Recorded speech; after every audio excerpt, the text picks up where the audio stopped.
நல்லதொரு கூட்டம், நல்லதொரு மாலை பொழுது. இந்த கூட்டத்திற்கு தலைமை தாங்கிக் கொண்டிருக்கும் மாவட்ட தலைவர்கள் அத்தனை பேருக்கும், மாநில நிர்வாகிகள் அத்தனை பேருக்கும், மண்டல் தலைவர்கள், கிளை தலைவர்கள் அத்தனை பேருக்கும், இவர்களை எல்லாம் நாங்கள் எல்லாம் தலைவர்களாக இருக்கும் பொழுது பாரதிய ஜனதா கட்சி எப்படிப்பட்ட பலத்தோடு வலம் வர வேண்டும் என்று கனவு கண்டோமோ அந்த பலத்தை தமிழக பாரதிய ஜனதா கட்சிக்கு ஊட்டி, அந்த பலத்தோடு பாரதிய ஜனதா கட்சியை ஒரு அரும்பெரும் தலைவராக, இளைய தலைவராக வலம் வந்து கொண்டிருக்கும் அருமை தம்பி அண்ணாமலை அவர்களுக்கு எனது வணக்கத்தை தெரிவித்து, அண்ணாமலையின் பெயரை சொன்னால் அனைவரின் பெயரை சொன்னதாக ஏற்றுக்கொள்ள வேண்டும் நேரத்தின் அருமை கருதி என்று சொல்லி, அண்ணாமலை அனைத்து மலையாகவும் இங்கே இருந்து கொண்டிருக்கின்ற அனைத்து நிர்வாகிகளுக்கும் எனது வணக்கத்தை சொல்லி, சர்க்கரையில் ஒவ்வொரு கல்லாக எடுத்து வாயில் இட்டு இது இனிப்பு இனிப்பு என்று சொல்ல தேவையில்லை. பாரதிய ஜனதா கட்சி தொண்டர்கள் என்றாலே வல்லவர்கள், நல்லவர்கள் என்று இந்த உலகிற்கு காண்பித்துக் கொண்டிருக்கும் எனது அருமை பாரதிய ஜனதா கட்சி தொண்டர்கள் ஒவ்வொருவருக்கும் எனது வணக்கத்தை சொல்லி,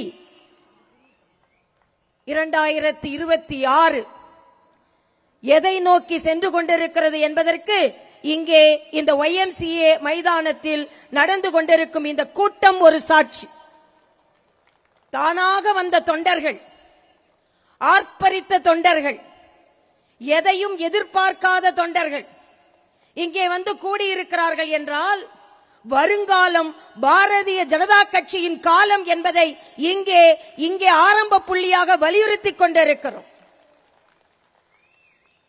ஆன்மீகத்தை பற்றி பேசாதவர்கள் எல்லாம்,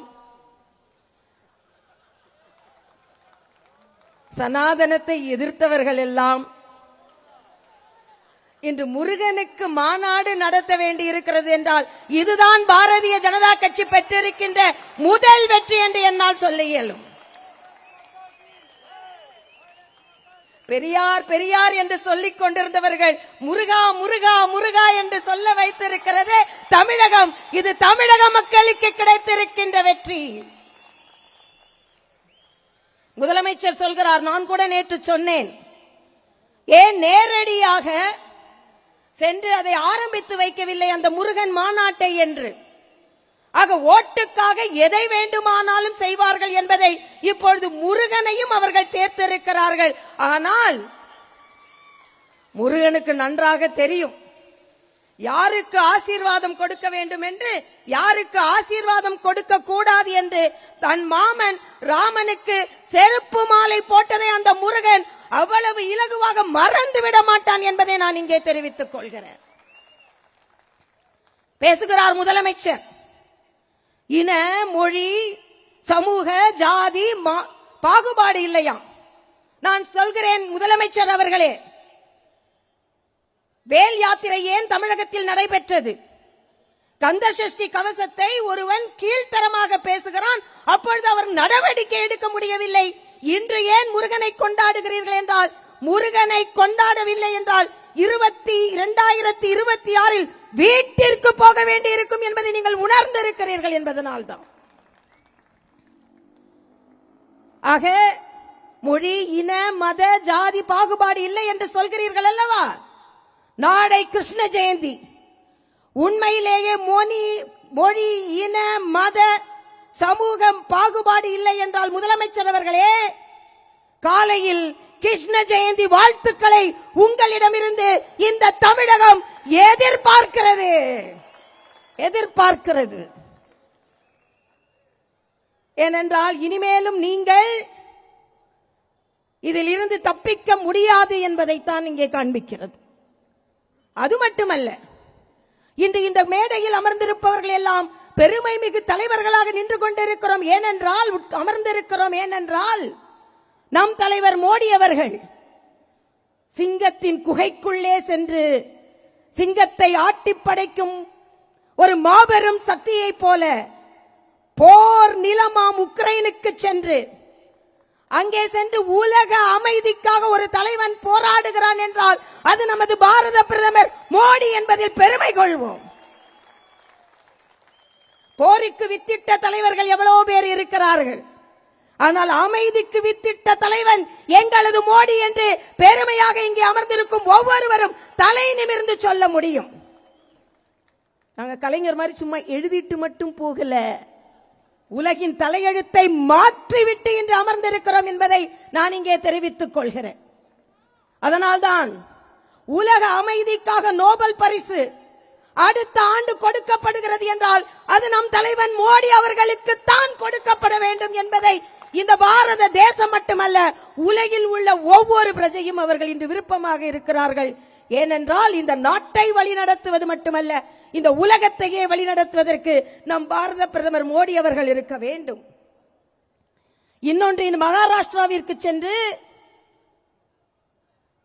நம்ம பஸ் பயணத்திற்கு மட்டும் அங்கீகாரம் கொடுக்கவில்லை, ஏறி இறங்குறதுக்கு பெண்கள் ஒன்றை சிந்திக்க வேண்டும்.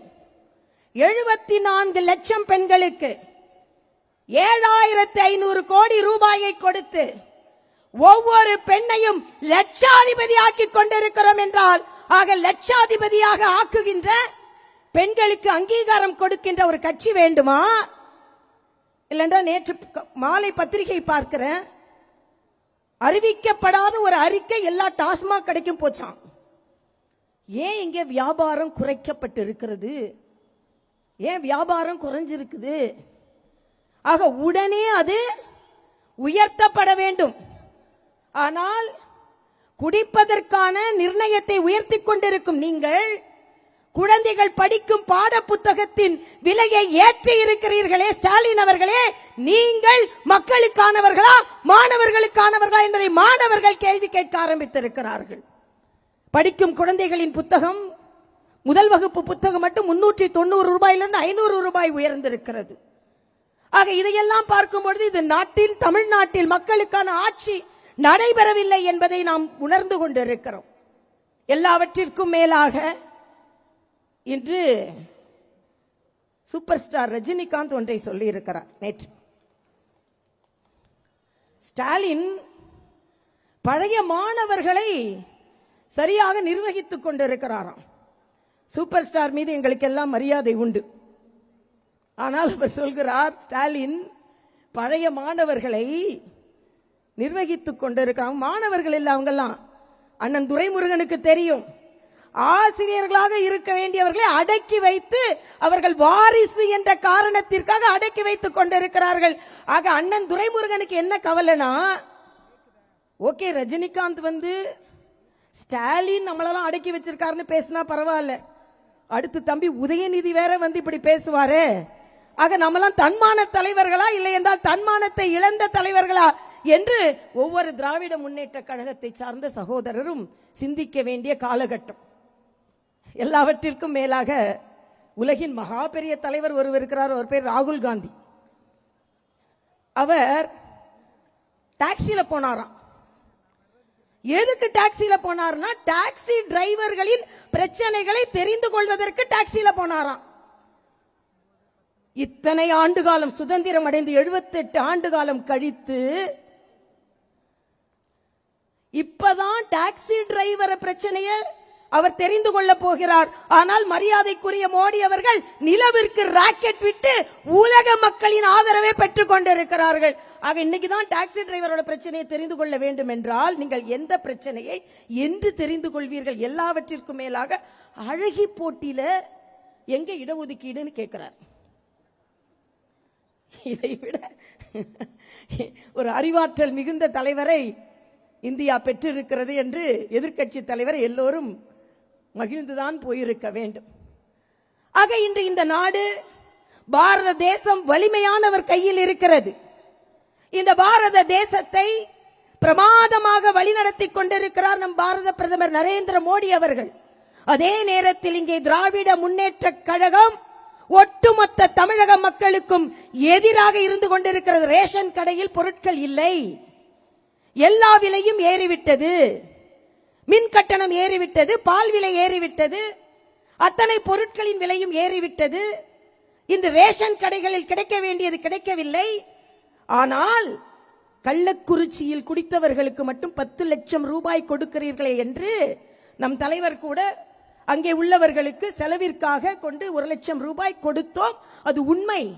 ஆனால் அதே நேரத்தில் குடிப்பது தடுக்கப்பட வேண்டும் என்று நினைக்க கூட எண்ணாத ஒரு ஆட்சி தமிழகத்தில் நடைபெற்றுக் கொண்டிருக்கிறது. உயர் நீதிமன்றம் கண்டனத்தை தெரிவித்திருக்கிறது. கள்ளச்சாராயம் உபயோகித்தவர்களுக்கு 10 லட்சம் கொடுக்கிறீர்கள், ஆனால் பட்டாசு தொழிற்சாலையில் இறந்தவர்களுக்கு சில லட்சம் கொடுக்கிறீர்கள், சில பேருக்கு எதுவும் கொடுக்கவில்லை. ஆக தொடர்ந்து உயர் நீதிமன்றம் உங்களை கண்டனத்தை தெரிவித்துக் கொள்கிறது என்பதையும் நான் இங்கே தெரிவித்து, இங்கே மாநில தலைவர் பேச இருப்பதால் ஒன்றை மட்டும் நான் சொல்லிக்கொள்ள ஆசைப்படுகிறேன்.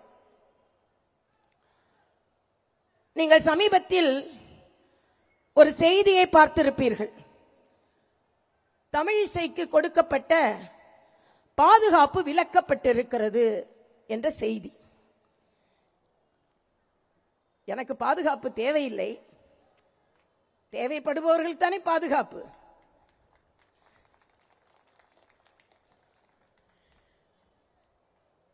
எனக்கு 2 ஆண்டுகளுக்கு முன்னால் தெலுங்கானாவில் நான் இருந்த நிகழ்வு எனக்கு நினைவிற்கு வருகிறது. சந்திரசேகர் ராவ் அவர் சில கோரிக்கைகளை வைத்தால் அது மக்களுக்கு எதிரான கோரிக்கைகள். அதனால் நான் அதற்கு செவிசாய்க்கவில்லை. மக்களோடு நான் நின்றேன். அதனால் எனக்கு கொடுக்க வேண்டிய புரோட்டோகால் எதையுமே அவர் கொடுக்கவில்லை.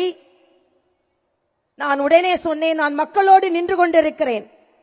ஏனென்றால் மாநில தலைவர் எல்லாம் இங்கே அமர்ந்திருக்கிறீர்கள். இதே போல ஒரு சூழ்நிலை வந்தது. அண்ணன் கேசவநாயகி போன்றவர்களுக்கு தெரியும். கமலாலயத்திற்கு ஒரு வெடிகுண்டு மிரட்டல் வந்தது. நான் திருநெல்வேலியில் பேசிக் கொண்டிருக்கிறேன். அப்பொழுது காவல்துறையினர் அந்த மேடையில் வந்து அமர்ந்திருந்தார்கள், நின்றிருந்தார்கள், கூட்டமாக நின்றிருந்தார்கள். என்ன என்று கேட்கிறேன். இல்லை, கமலாலயத்திற்கு ஒரு வெடிகுண்டு மிரட்டல் வந்தது, அதற்காக பாதுகாப்பிற்காக நான் நின்று கொண்டிருக்கிறோம் என்று சொன்னார்கள். நான் சொன்னேன், தமிழகத்தில் பாரதிய ஜனதா கட்சியை அரியணை ஏற்றாமல் இந்த உயிர் போகாது என்று சொன்னேன். இந்த உயிர் போகாது. அதற்காகத்தான் ஆளுநரும் வேண்டாம் என்று இங்கே வந்திருக்கிறேன். உங்களோடு தொண்டராக இருந்து பணியாற்றி இந்த பாரதிய ஜனதா கட்சியை அரியணை ஏற்ற வேண்டும் என்ற ஒற்றை காரணத்திற்காக நான் சொன்னேன், சந்திரசேகர் ராவ் அவர்களே, எனது பாதுகாப்பை நீங்கள் நீக்கிவிட்டீர்கள். எனக்கு அதை பற்றி கவலை இல்லை. அடுத்த நாள் சம்மக்கா சாரக்கா என்ற ஒரு பழங்குடி மாநாட்டிற்கு நான் செல்ல வேண்டும். அதற்கு எனக்கு பாதுகாப்பு அளிக்கப்படவில்லை. அது முற்றிலுமாக 40 கிலோமீட்டர் நக்சல்கள் இருக்கின்ற பயங்கரவாத காடுகள். நான் சொன்னேன், நீங்கள் பாதுகாப்பு அளிக்கவில்லை என்றாலும் அந்த நக்சல் காடு வழியாக நான் பயணம் செய்வேன், முடிந்தால் பார்த்துக் கொள்ளுங்கள். பயணம் செய்தேன். தெலுங்கானா முழுவதும் அது பிரச்சனை ஆனது. ஆனால் சொன்னேன், எனக்கு பாதுகாப்பு அளிக்கவில்லை என்றால் 2 வருடங்களில் நீங்கள் வீட்டிற்கு போகிறீர்களா இல்லையா என்று பாருங்கள் என்று சொன்னேன். அண்ணன் ஸ்டாலின் அவர்களே, பெண்கள், நான் சகோதரி பிரேமலதா அவர்களுக்கான பாதுகாப்பும் விலக்கப்பட்டிருக்கிறது என்று நான் கேள்விப்பட்டேன். எனக்கு தேவையில்லை. ஆனால் ஒரு கட்சியின் தலைவர் பெண்களுக்கான பாதுகாப்பை நீக்கி நீங்கள் என்ன செய்ய போகிறீர்கள்? தமிழகத்தில் சட்டம் ஒழுங்கு சரியில்லை என்று சொன்ன காரணத்திற்காக ஸ்டாலின் அவர்களே, இன்று நீங்கள் தெலுங்கானாவில் சந்திரசேகர் ராவ் எனக்கான பாதுகாப்பை நீக்கினார். இன்று வீட்டில் இருக்கிறார். பாராளுமன்றத்தில் ஒரு இடத்தில் கூட அவர் வெற்றி பெறவில்லை. ஒரு இடத்தில் கூட. அந்த நிலை உங்களுக்கும் வரும் என்பதில் எனக்கு எந்த சந்தேகமும் இல்லை. ஸ்டாலினுக்கு ஒரு பட்டப்பெயர் வைக்கலாம் என்று இருக்கிறேன். பலிக்குமா? மறைமுகமாக ஸ்டிக்கர் ஒட்டி கொண்டிருந்தார். ஸ்டிக்கர் ஸ்டாலின் வைத்தோம். ஆனா நேர்முகமாகவே ஸ்டிக்கர் ஒட்ட ஆரம்பித்திருக்கிறார் என்பதை பிரதமரின் மக்கள் மருந்தகம் பல்லாயிரக்கணக்கான பல கோடி மக்களுக்கான உயிரை காப்பாற்றிக் கொண்டிருக்கிறது என்பது எல்லோருக்கும் தெரியும். நான் மருத்துவர் என்ற வகையில் சொல்கிறேன். இந்த பிரதமரின் மருத்துவ அந்த கடைகள், ஜன் ஔஷத் ஷாப்ஸ் என்று மக்கள் மருந்தகங்கள் வந்த பிறகு பென்ஷன் வாங்குபவர்களின் வாழ்நாள் நீட்டிக்கப்பட்டிருக்கிறது. ஏனென்றால் 30 அடிக்கடி சொல்வதுண்டு, நான் ஒரு டாக்டர் தான், நாங்க பிளட் பிரஷருக்கு மாத்திரை எழுதுனா பேஷண்ட்ஸ் வந்து என்ன சொல்லுவாங்கன்னா, நீங்க ரத்த கொதிப்புக்கு மாத்திரை எழுதுறீங்க, ஆனா பிரிஸ்கிரிப்ஷனை கொண்டு கடையில காமிச்சா அதுல விலையை கேட்டா ரத்த கொதிப்பு அதிகரிச்சிருது. வயிற்றெரிச்சலுக்கு நீங்க மாத்திரை எழுதுறீங்க, ஆனா பிரிஸ்கிரிப்ஷனை கொண்டு கொடுத்தா வயிற்றெரிச்சல் மாத்திரையோட விலையை கேட்டா வயிற்றெரிச்சல் அதிகரித்திருக்கிறது. ஆனால் இதையெல்லாம் தெரிந்து கொண்ட நம் தலைவன் மோடி அவர்கள் மக்கள் மருந்தகம் என்று நாட்டு மக்கள் அனைவருக்கும் பலன் தரும் மக்கள் மருந்தகத்தை அவர் செயலாற்றிக் கொண்டிருக்கிறார். ஆக மறைமுகமாகத்தான் ஸ்டிக்கர் ஒட்டி கொண்டிருந்த ஸ்டாலின் முதல்வர் மருந்தகம் என்று கடைகள் திறக்கப்பட இருக்கிறதா. மத்திய அரசின் திட்டங்களுக்காக உதவி செய்து அந்த மருந்துகள், நான் மக்களுக்கு மருந்து கிடைக்கிறது என்பதில் எனக்கு எந்தவித பாகுபாடும் இல்லை, எல்லோருக்கும் எல்லாம் கிடைக்க வேண்டும். ஆனாலும் இப்படி ஸ்டிக்கரை நேரடியாக ஒட்டி கொண்டிருக்கிறீர்களே, உங்களுக்கு என்று இன்று தமிழகத்தில் என்னென்ன திட்டங்கள் நிறைவேற்றப்படுகிறதோ அவை எல்லாம் மத்திய அரசின் திட்டங்கள், அதை நீங்கள் மறைக்கிறீர்கள். ஏனென்றால் மக்களுக்கு தெரிந்தால் மக்கள் தாமரையை நோக்கி ஓடிவிடுவார்கள் என்பதைத்தான் நீங்கள் தெரிந்து கொண்டிருக்கிறீர்கள் என்பதைத்தான் சொல்லி மாநில தலைவர் பேச இருக்கிறார். நான் ஒன்றை மட்டும் இங்கே சொல்லிக்கொள்ள ஆசைப்படுகிறேன். செங்கோல் பாராளுமன்றத்தில் நிறுவப்பட்டது. எந்த மாநிலத்திற்கும் கிடைக்காத ஒரு அரும் பெரும் தன்மை தமிழகத்திற்கு கிடைத்தது. தமிழகத்தை சார்ந்த சிவனடியார்கள் அங்கே கொண்டு செங்கோலை வைத்தார்கள். ஆனால் இங்கே இருந்து சென்ற 40 பேர் மட்டுமல்ல, இண்டி கூட்டணியை சார்ந்தவர்கள் எல்லோரும் அந்த செங்கோல் நீக்கப்பட வேண்டும் என்று சொன்னார்கள். வெட்கம்! தமிழகத்தில் இருந்து சென்ற 40 பேரும் வாய்மூடி மௌனியாக இருந்தார்கள். தமிழகத்தின் பெருமை என்று சொல்லக்கூட உங்களுக்கு திராணி இல்லை, தெம்பில்லை. ஆனால் நான் சொல்கிறேன், இன்று உங்கள் முன்னால் சொல்கிறேன், கூடியிருக்கும் பல்லாயிரக்கணக்கான தொண்டர்கள் முன்னால் சொல்கிறேன், தமிழகத்தில் 2026 பாரதிய ஜனதா கட்சியின் தலைமையில் ஆட்சி அமைக்கும். அப்பொழுது செங்கோல் சட்டமன்றத்தில் நிறுவப்படும். மரியாதைக்குரிய பாரத பிரதமர் நரேந்திர மோடி இங்கே வந்து அந்த செங்கோலை நிறுவிவிட்டுத்தான் நாம் எல்லாம் சட்டமன்றத்திற்கு செல்வோம் என் தொண்டர்கள் என்பதை சொல்லி உறுதியேற்போம். இந்த திராவிட முன்னேற்ற கழகம் போன்ற கட்சிகளிடமிருந்து தமிழகம் விடைபெற வேண்டும், விடுதலை கிடைக்க வேண்டும் தமிழகத்திற்கு. அதற்கு நாம் ஒவ்வொருவரும் கடுமையாக உழைக்க வேண்டும். அதற்கு நாம் எல்லாம் இன்று சபதம் ஏற்க வேண்டும் என்று சொல்லி 2026 சூரியன் உதிக்கிறதோ இல்லையோ,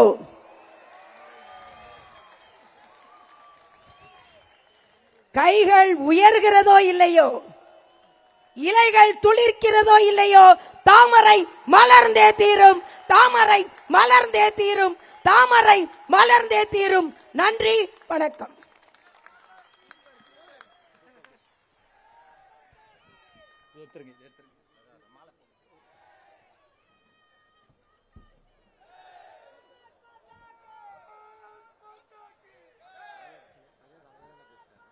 ஆமா,